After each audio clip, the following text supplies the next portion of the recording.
আসসালামু আলাইকুম প্রিয় ভিউয়ার্স, আপনাদের সবাইকে স্বাগতম আমাদের আজকের ভিডিওতে।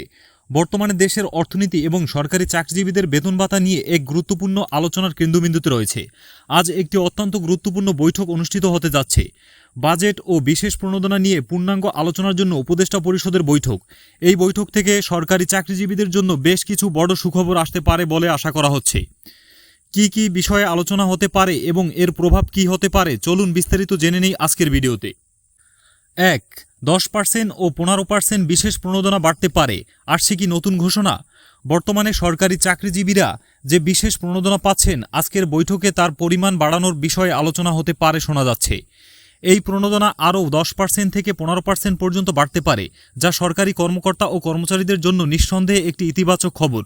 মূল্যস্ফীতির এই সময়ে জীবনযাত্রার ব্যয় মেটাতে এই অতিরিক্ত প্রণোদনা কিছুটা স্বস্তি দেবে। যদি এই বৃদ্ধি কার্যকর হয়, তবে তা সরকারের পক্ষ থেকে বর্তমান অর্থনৈতিক পরিস্থিতির সাথে মানিয়ে চলার একটি প্রচেষ্টা হিসেবে দেখা হবে। এটি বিশেষ করে নিম্ন ও মধ্যম আয়ের সরকারি চাকরিজীবীদের জন্য গুরুত্বপূর্ণ হবে। ২. বাড়তে পারে সরকারি চাকরিজীবীদের বেতন ও দীর্ঘ প্রতীক্ষার অবসান। বিশেষ প্রণোদনার পাশাপাশি আজকের উপদেষ্টা পরিষদের বৈঠকে সরকারি চাকরিজীবীদের সামগ্রিক বেতন বৃদ্ধির বিষয়টিও গুরুত্ব সহকারে আলোচনা করা হতে পারে। যদিও নবম পে স্কেলের দাবি দীর্ঘদিনের, এই বৈঠকে একটি অন্তর্বর্তীকালীন বেতন বৃদ্ধির বিষয়ে সিদ্ধান্ত আসতে পারে। দ্রব্যমূল্যের ঊর্ধ্বগতি এবং জীবনযাত্রার ব্যয় বৃদ্ধির কারণে সরকারি চাকরিজীবীদের মধ্যে বেতন বৃদ্ধির একটি জোরালো দাবি রয়েছে। যদি আজ বেতন বৃদ্ধির কোনো ইতিবাচক ঘোষণা আসে, তবে তা দীর্ঘদিনের আর্থিক বঞ্চনার কিছুটা হলেও অবসান ঘটবে এবং তাদের মধ্যে নতুন করে আশার সঞ্চয় করবে। এটি সরকারের একটি বড় সিদ্ধান্ত হবে, যা লক্ষ লক্ষ পরিবারের উপর সরাসরি প্রভাব ফেলবে। ৩. বাজেটে বিভিন্ন বরাদ্দ পুনরায় বাড়ানো কমানো হতে পারে। অর্থনীতির নতুন দিক নির্দেশনা। আজকের বৈঠকে শুধু বেতন বা প্রণোদনা নয়, চলমান অর্থবছরের বাজেটের বিভিন্ন বরাদ্দ নিয়েও বিস্তারিত আলোচনা হবে। দেশের বর্তমান অর্থনৈতিক পরিস্থিতি, আন্তর্জাতিক বাজারের প্রভাব এবং অভ্যন্তরীণ চাহিদার ওপর ভিত্তি করে বাজেটের বিভিন্ন খাতে বরাদ্দ বাড়ানো বা কমানোর সিদ্ধান্ত নেওয়া হতে পারে।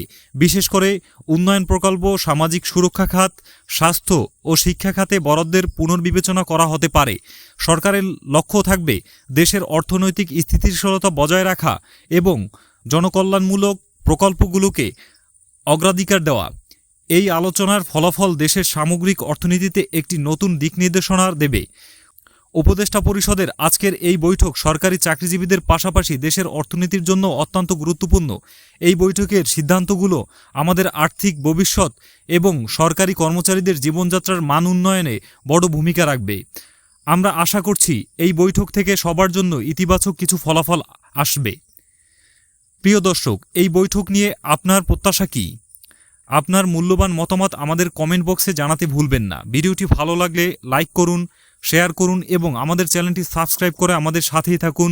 ধন্যবাদ। আল্লাহ হাফেজ।